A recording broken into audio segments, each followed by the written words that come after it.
have spent my entire life either at the schoolhouse, on the way to the schoolhouse, or talking about what happens in the schoolhouse.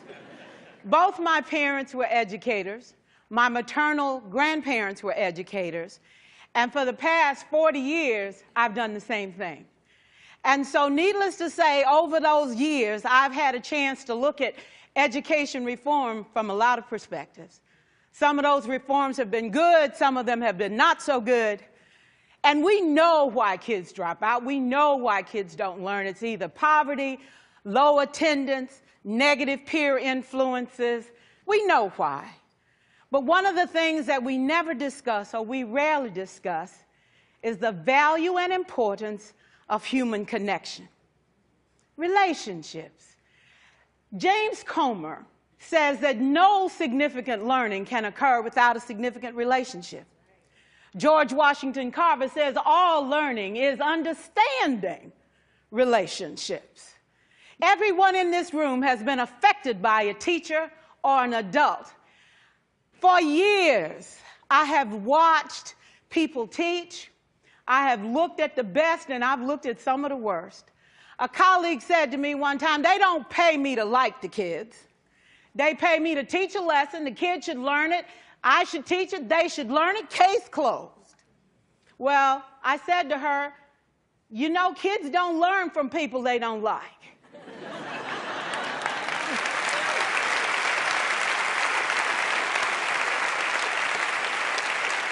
She said, that's just a bunch of hooey. And I said to her, well, your year is going to be long and arduous, dear. Needless to say, it was. Some people think that you can either have it in you to build a relationship or you don't. I think Stephen Covey had the right idea. He said you ought to just throw in a few simple things, like seeking first to understand as opposed to being understood. Simple things like apologizing. You ever thought about that? Tell a kid you're sorry, they're in shock. I taught a lesson once on ratios. I'm not real good with math, but I was working on it. And I got back and looked at that teacher edition. I taught the whole lesson wrong. So I came back to class the next day and I said, look, guys, I need to apologize. I taught the whole lesson wrong. I'm so sorry. They said, that's okay, Miss Pearson. You were so excited. We just let you go.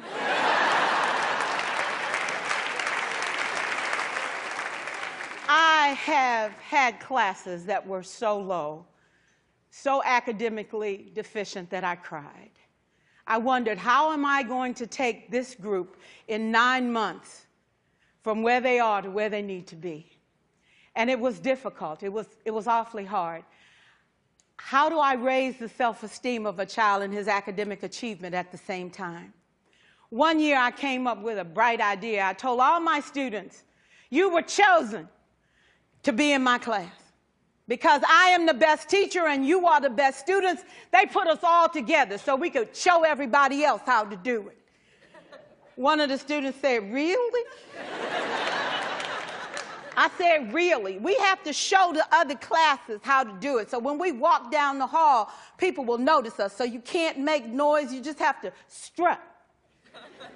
And I gave him a saying to say, I am somebody. I was somebody when I came. I'll be a better somebody when I leave. I am powerful and I am strong. I deserve the education that I get here. I have things to do, people to impress, and places to go. And they said, yeah. You say it long enough, it starts to be a part of you. And so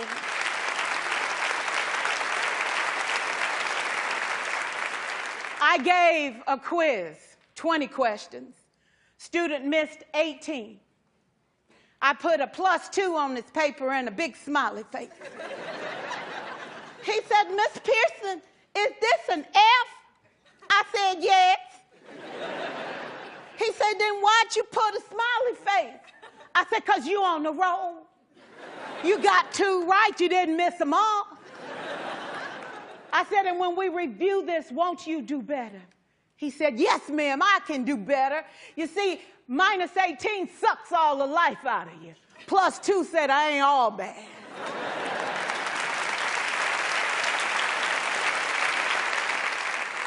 4 years, I watched my mother take the time at recess to review, go on home visits in the afternoon, buy combs and brushes and peanut butter and crackers to put in her desk drawer for kids that needed to eat, and a washcloth and some soap for the kids who didn't smell so good. See, it's hard to teach kids who stink.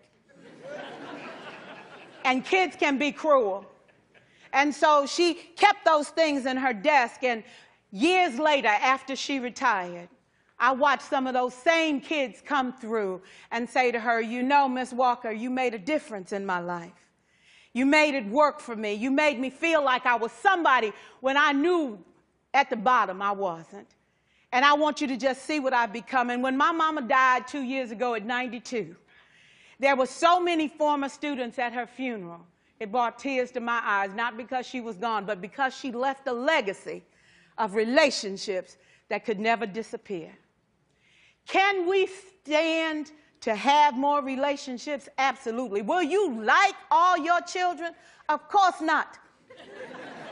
And you know your toughest kids are never absent. Never. You won't like them all, and the tough ones show up for a reason. It's the connection. It's the relationships. And while you won't like them all, the key is they can never, ever know it. So teachers become great actors and great actresses, and we come to work when we don't feel like it, and we listen to policy that doesn't make sense, and we teach anyway. We teach anyway because that's what we do. Teaching and learning should bring joy. How powerful would our world be if we had kids who were not afraid to take risks, who were not afraid to think, and who had a champion? Every child deserves a champion, an adult who will never give up on them, who understands the power of connection and insists that they become the best that they can possibly be. Is this job tough? You betcha. Oh, God, you betcha. But it is not impossible. We can do this. We're educators. We're born to make a difference. Thank you so much.